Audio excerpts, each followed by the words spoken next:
solamente existe este pabellón, actualmente una fábrica de armas.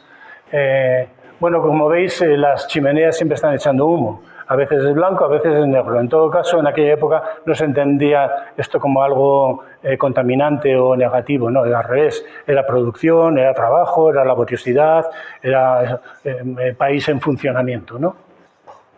Siempre hace también que el horizonte no sea tan elevado como en realidad es. Siempre rebaja los horizontes para que las chimeneas o las fábricas queden como más, los volúmenes queden como más, no pierdan presencia ante la mole montañosa, ¿no? Esos montes que están ahí atrás son muchísimo más altos que la realidad, pero al bajarlos pues se les hace perder protagonismo, ¿no? Este es interesante, esta fábrica todavía existe y conservan este dibujo aquí en la escalera, esta es la escalera, el acceso y la escalera lo tienen ahí, y es interesante porque este hombre, al que le van a echar ya de aquí porque esto es Zorrozaurre, esto es el nuevo Manhattan de Bilbao, un pequeño horror, pero bueno, todo esto era una península que estaba llena de fábricas maravillosas que pues ya no quedan apenas ninguna y se va a convertir en una especie de nuevo Bilbao un poco para... En fin. Bueno, el caso de lo interesante de este es que, fijaros que esta fábrica conserva las fotografías que hizo el propio Dabreira para documentarse. Conserva esta fotografía y esta. Y esta. Y como veis, él pudo hacer esta fotografía desde esta altura, no porque se subiera un globo, sino porque aquí está la ría y aquí hay una ladera que sube así. Entonces se fue a la ladera del monte de enfrente y tomó unas fotografías desde lo alto. Es una de las pocas fábricas que pudo conocer desde la altura a la que la iba a pintar en realidad. Pero si os fijáis, de las dos vistas que tomó, esta frontal y esta lateral, la que le sirvió es esta. Pero fijaros en este edificio, vamos a volver al dibujo. ¿Veis? El edificio ya no está. Y os fijáis cómo las líneas de fuga se separan y hacen que las ventanas sean como un poquito más alargadas, un poco más grandes, un poco más estiradas.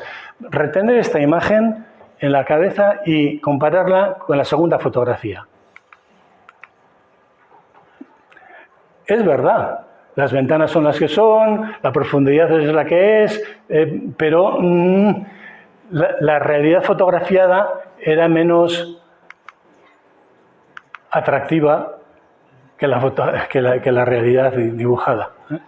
Y luego este es un documento muy interesante, pues os fijáis ahí atrás, por ahí hay una trinchera, hay una zanja, el terreno está como erosionado, porque estaban haciendo el canal de Deusto, se estaba construyendo en aquel momento. Esto permite identificar la data de este dibujo como de 1955-56, porque es cuando se construyó eso que era un canal que luego terminó abriéndose completamente y ahora toda esta península que estaba entre la ría y el canal ahora es una isla en mitad de la ría. Bueno, seguimos. ¿Pero por qué pasa esto? Bueno, esta es otra fábrica, también es textil, está en Sodupe, este es el río Cadagua también. Esta era una fábrica muy grande que se apoyaba sobre el lecho del río. Cuando las inundaciones del 83, unas riadas enormes que hubo, toda esa zona se cayó, entonces ya la fábrica paró de producir y todo estuvo abandonado durante bastante tiempo y ahora actualmente ahí hay un parque y unos jardines y está bonito. Y ese monte del fondo es muchísimo más alto, pero permite que la chimenea sobresalga por encima del horizonte, ¿no? Para destacar el elemento productivo del cual sale el humo de la riqueza y del progreso, por decirlo de alguna manera. Bueno, esta es otra fábrica en Beasain, en Guipúzcoa. La fábrica, claro, la arquitectura que él dibujaba no era la que a él le gustaba, era la que tenía la fábrica y por lo tanto a veces hay arquitecturas muy modernas como esta, que es como muy art déco, ¿no? muy bonita realmente, pero otras veces la arquitectura es como esa del edificio anterior, que es casi una caja de zapatos, ¿no? O sea, él no mejoraba un poquito la realidad dada, pero no se inventaba arquitecturas, ¿no?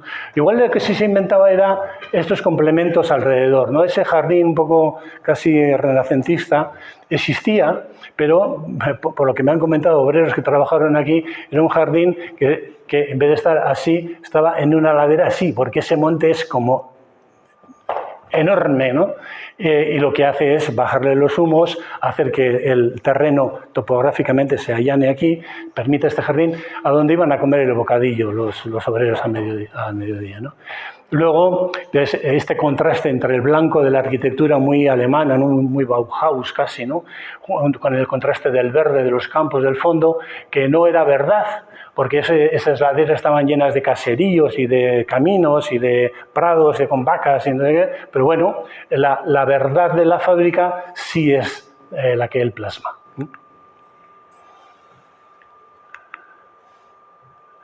Este es en Burgos, es el textil sedera.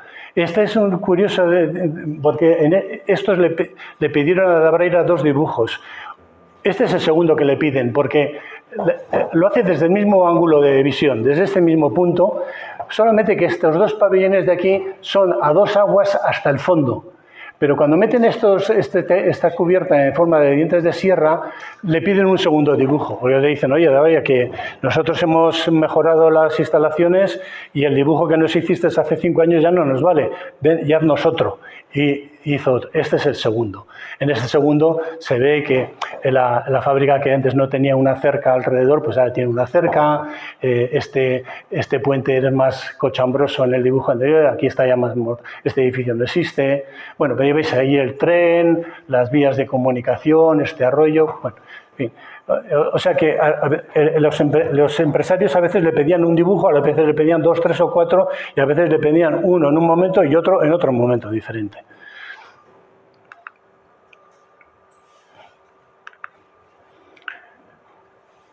Bueno, este es otro también en la Celofán, en Burgos. Este es un descubrimiento reciente. A veces se encargaba de dibujar que entrara en el marco del dibujo no solamente la fábrica, sino la fábrica y las instalaciones administrativas. ¿Dónde estaba la fábrica?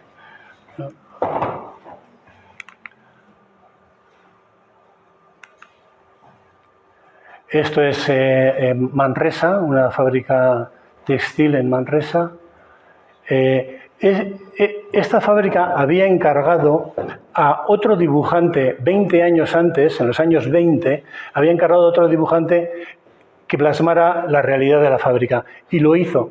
Y en la primera en la exposición que hicimos en la Encartada, tuvimos el de Dabreira y el del otro, poniéndolos uno al lado del otro, para que se viera como la diferencia de estilo, ¿no? El otro también hizo un dibujo muy grande, tan grande como ese de ahí, ¿no? Los dos son muy grandes.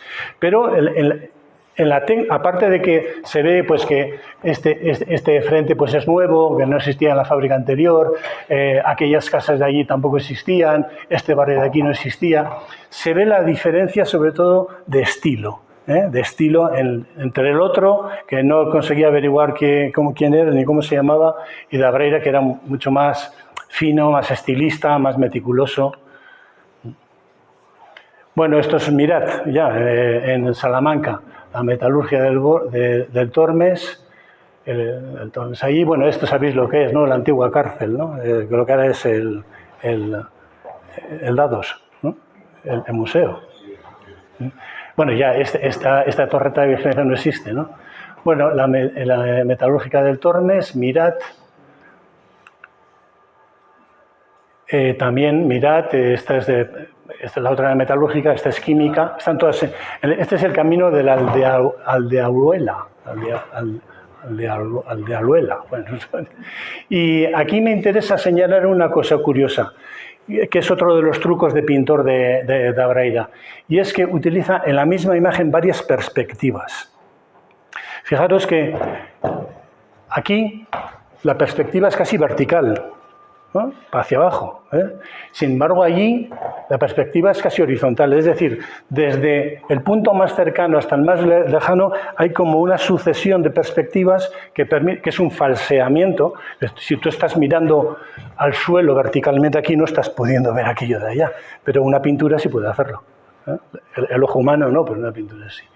Entonces, fijaros cómo utiliza ese juego de perspectivas múltiples dentro de la misma imagen para dar entrada a la totalidad de la fábrica, ¿no?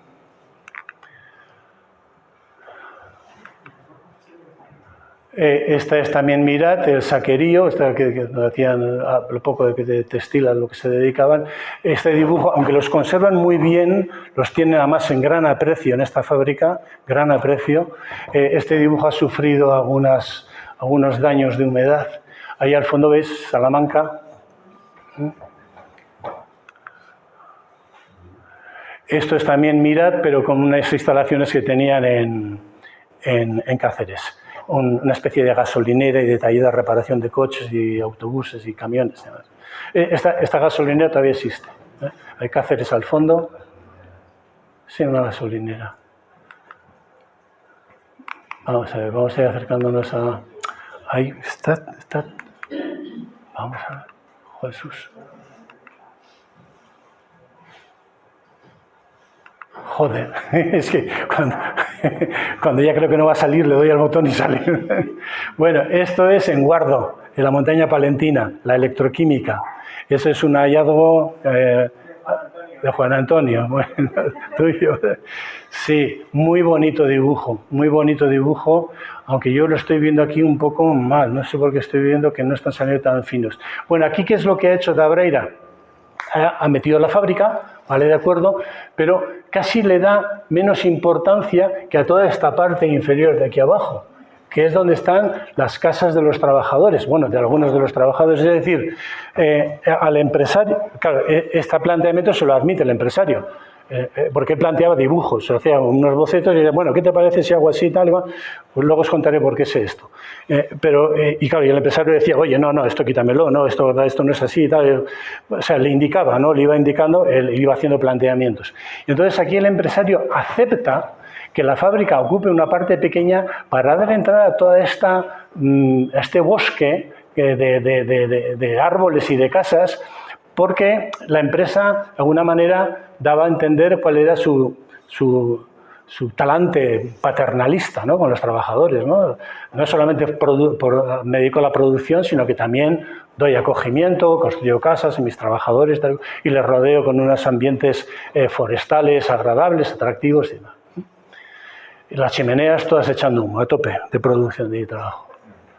Bueno, nos vamos acercando a Béjar, también aquí, pues como veis, en los dibujos históricos, estos que decía antes eran un poquito más naif, un poquito más ingenuos, ¿no? No están tan pulidos como los de este, pero la tradición es antigua, ¿no? Está mirada desde arriba para hacer comprensible cómo es la instalación.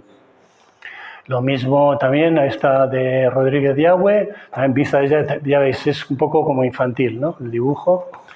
Nos vamos acercando a García y Cascón, pero cuando era un equipamiento más bien pequeño, con una chimenea y este volumen, porque, bueno, vamos a hacer un pequeño salto para ver cómo otras fábricas plasmaban sus arquitecturas en el encabezamiento de las correspondencias y contratos que firmaban con sus clientes, ¿no? Esta inglesa, esta mexicana, a veces la fábrica, pero adornada con esta retórica, ¿no?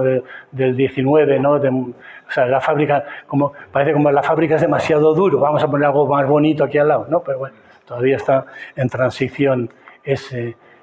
Luego a veces la fábrica, también muy sencilla, pero que con las máquinas que producían al lado. O sea, nosotros somos esta fábrica, pero es que nos dedicamos a esto, pum, pum, y lo ponían al lado, ¿no? Y estos también al lado, ¿no? La máquina de chimeneas humeando desde arriba. Como ves, esto tiene una larga tradición.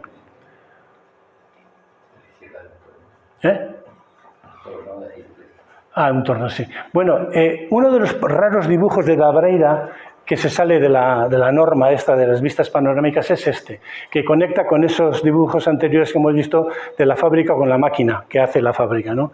Esto es SACEM. SACEM es una empresa en Villabona, en Guipúzcoa, que le piden un dibujo y le dicen, bueno, oye, tú como a ti te parezca, pero que se vea la fábrica y que se vea nuestra máquina, las máquinas que hacemos. Entonces, el tipo se inventa una historia alucinante que es como la evolución de la máquina herramienta desde los tiempos prehistóricos, desde los dinosaurios y el comienzo del cosmos, cómo la máquina herramienta va construyendo un arco, primero pues más sencillo, con piedras, luego con pesos. Bueno, no sé si lo estáis viendo bien. ¿Lo veis con nitidez? Es que yo desde aquí cerca no lo veo bien. Bueno, se va construyendo esos sillares que hacen el arco y terminan en la máquina herramienta compleja del siglo XIX, siglo XX, 1800 ahí tal. Y sobre ese arco de producción de herramientas y de máquinas se construye la realidad de los ferrocarriles, de los coches y tal, y ahí se inserta el edificio de SACEM. Ahí está. Y SACEM hace esas máquinas que están por ahí. Y eso pues llevará posteriormente, después de los coches del 19, principios del 20, no sé qué, pues ya llevará a las grandes líneas aéreas y los grandes ferrocarriles y los transatlánticos y demás. Este es uno de los dibujos raros de Dabreira que se sale de la pauta, ¿no? Pero que se ve que el tipo tenía, como si le daban carrete, pues tenía imaginación para inventarse cosas curiosas. Este es un dibujo que a los niños les encanta. Claro, lo ven, sí, ven como un juego casi que la evolución de la humanidad a través de las cosas que el hombre, el ser humano es capaz de hacer, va evolucionando poco a poco hasta construir este arco sobre el que nos elevamos todos. Bueno, este es otro de esos dibujos raros de Dabreira. También es pequeño. Este es como la mitad de uno de estos y es los convertidores Bessemer de Altos Hornos. Aquí, como veis, no hay arquitectura apenas.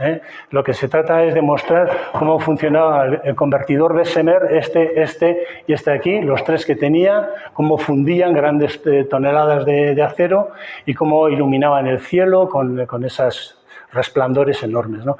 Aquí, fijaos, no hay gente, hay un par de obreros aquí, nada más, medio escondidos, y el protagonismo absoluto es de la máquina, con este gran vacío aquí delante, para que contraste con la complejidad de las estructuras industriales. Y este es un dibujo pues raro de Dabreira, pero que de repente, hecho en los años 40, encuentra paralelismos increíbles con las pinturas de los años 70 de Ibarrola, Agustín Ibarrola.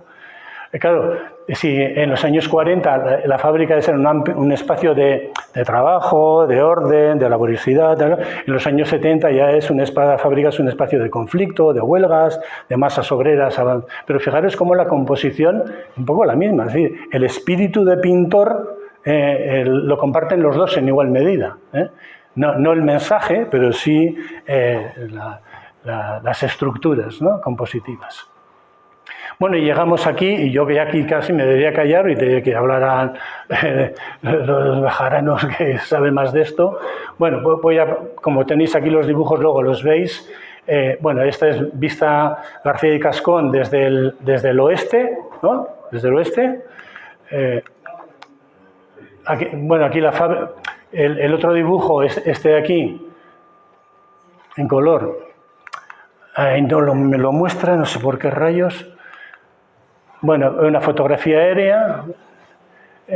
Fijaros cómo la fotografía, incluso siendo bastante buena en este caso, no tiene la precisión y la nitidez del dibujo, ¿no? Bueno, esto lo tomé ayer de Google Maps, cómo es la fábrica ahora, y prácticamente es igual. Se conserva. Aquí hay parece más larga en la actualidad, pero yo creo que es una cuestión de perspectiva nada más. Vista desde el otro lado, las dos complementarias, ¿no?, nos permiten entender desde el este y desde el oeste cómo era la fábrica. las dos vistas, esta y aquella, ¿no? Desde un punto. Da Braira no se basó en esas fotografías para hacer estos dibujos. Aunque hay diferencias entre, digamos, diferencias constructivas. Claro, como Da Braira no databa, al lado de su firma no ponía el año en el que había hecho el dibujo, hay que averiguar cuándo se hace en función de las presencias y de las no presencias. Es decir, aquí se ve, mira, los dientes de sierra ya están, es decir, tiene que ser posterior a 1952. Pero mira, todavía este horno, este depósito no lo han derribado, si es que lo hubieran derribado. Pues como lo derribaron en el 62, entonces esto es entre después del 52, hay que hacer un ante-quam y un post-quam, ¿no? para averiguar la data. Bueno, esto es Tesa. Aquí, aparte de estos dos dibujos, hubo un tercero en Béjar, la fábrica Tesa, de la que el original no sabemos dónde está, pero tenemos esa reproducción, está allí. Y podemos conocer, bueno, Tesa también empieza siendo una fábrica más pequeña, de lo que luego es. Aquí se ve en esta fotografía que existía un propósito de ampliación que después se ve. Aquí también la ampliación no está hecha, pero en el dibujo de Da Braira ya está hecha la ampliación. Si vemos, tomamos como referencia la chimenea y este pabellón, es la chimenea y este pabellón, originariamente llegaba a la fábrica hasta ahí y después se amplía. Pero claro, aquí Da Braira se vuelve más paisajístico, ¿no? Casi el monte tiene más protagonismo que la propia fábrica, ¿no? Y le da a la fábrica, a través de esas cristaleras, les da una transparencia, una ligereza, un componente aéreo, liviano, que yo no sé si la fábrica lo pudo tener en algún momento, ¿no? En todo caso, hace que la fábrica parezca algo como un lugar atractivo, agradable, no pesado, integrado en el territorio, que dialoga con el aterrazamiento del monte del fondo, con aquel paisaje ahí de azul, parece una pintura china esto, joder. Me estoy dando cuenta ahora sobre la marcha. Bueno, en fin, este dibujo puede que esté en algún camarote de Béjar, en algún almacén, en algún rincón. Si alguien lo encuentra, por favor, que se lo diga aquí a los compañeros. Bueno, se ve, ¿no? Este pabellón de aquí es este pabellón de aquí.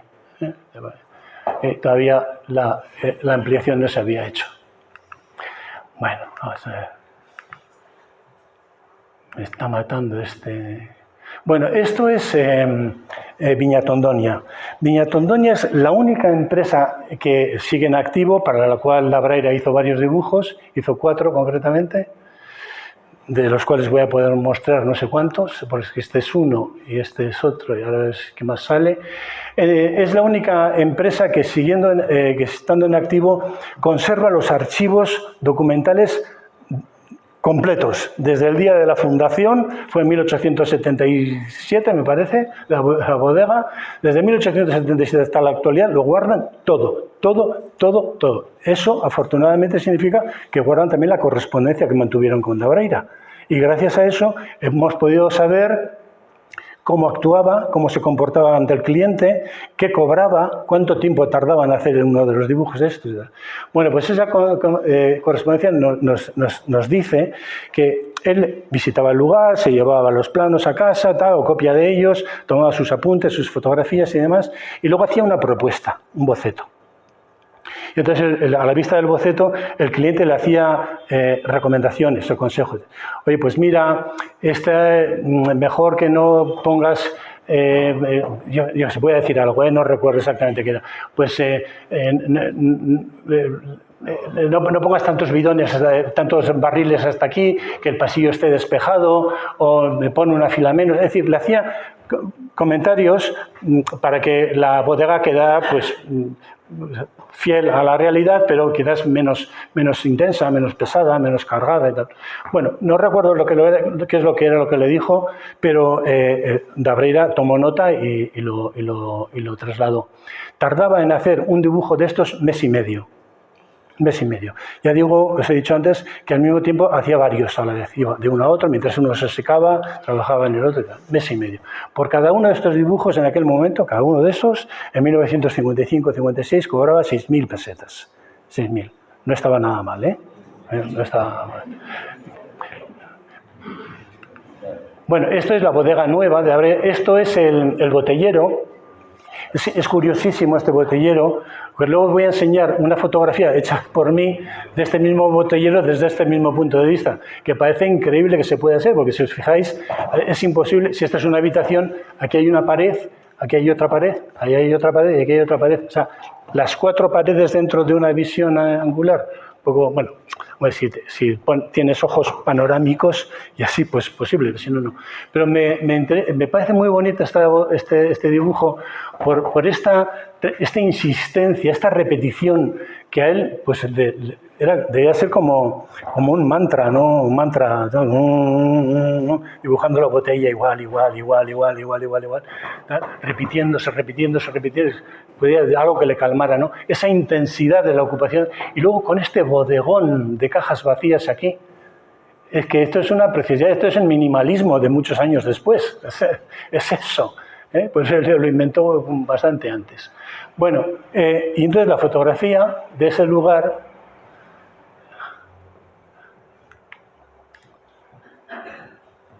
A ver, va a salir. ¿Veis? Es esto. Y curiosamente, creo que la habitación no debe ser de planta rectangular, porque yo desde este ángulo pude meter las 4 paredes también. Pero veis que, sin embargo, en el dibujo parece un poco más grandiosa. Yo creo que si contamos el número de nichos que hay, 1, 2, 3, 4, 5, 6, 7, 8, 9, 10, 11, 12...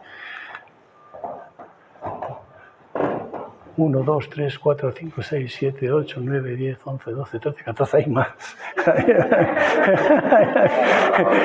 Quita 2, pero cada nicho lo hace un poquito más grande. En la bodega esto le llaman el cementerio. ¿Por qué será, no?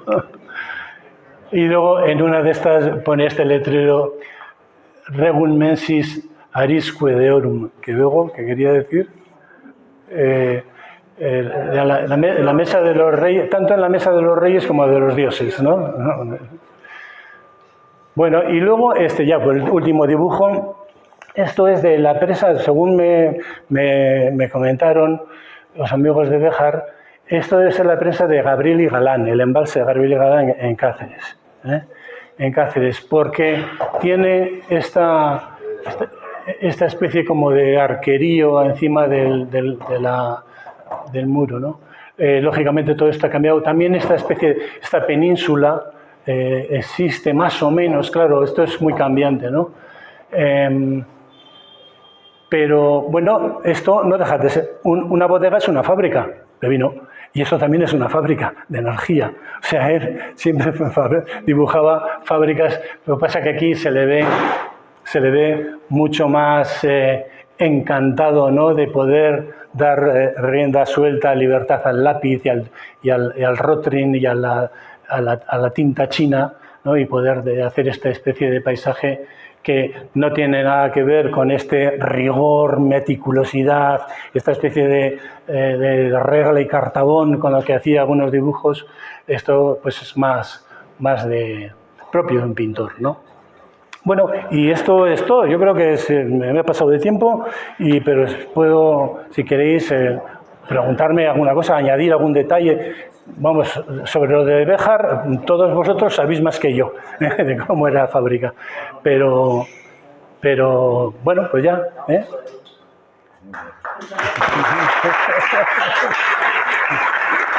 Muchas gracias.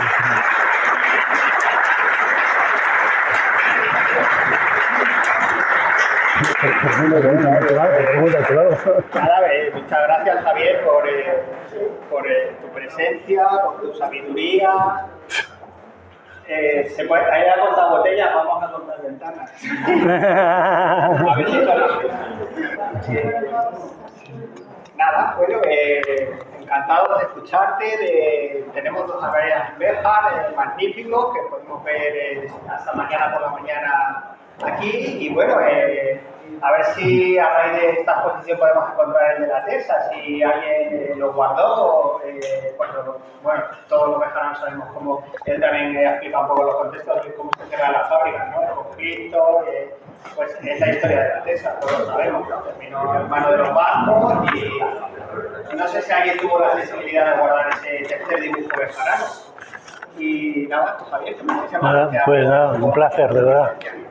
Nada. A ver, sí. Si alguien está interesado se han recordado los catálogos de la producción de San Telmo, del Museo de San Sebastián, y están aquí a la venta, son dos, son los catálogos de, bueno, no están los bejaranos porque no han viajado en la exposición. Que no sabíamos que existían en aquel momento. De hecho, a raíz de todas estas exposiciones y de estos catálogos, como él bien ha explicado, están surgiendo por todos los dibujos de América, ¿no? Están a la venta, pues si alguien está interesado y a 25 € hay... Son dos libros en realidad, son dos catálogos. Este es el que se hizo en la encartada, con los 18 dibujos primeros se encontraron, y este es ya de dibujos exclusivamente guipuzcoanos. Aquí hay otros dibujos que aquí no están, claro. Vas a tener que hacer un catálogo ya de... Vas a tener que hacer un catálogo. Sí, no sé si llegaré. Nada, bueno, podéis acercaros, vamos a tener un ratito abierto, lo podéis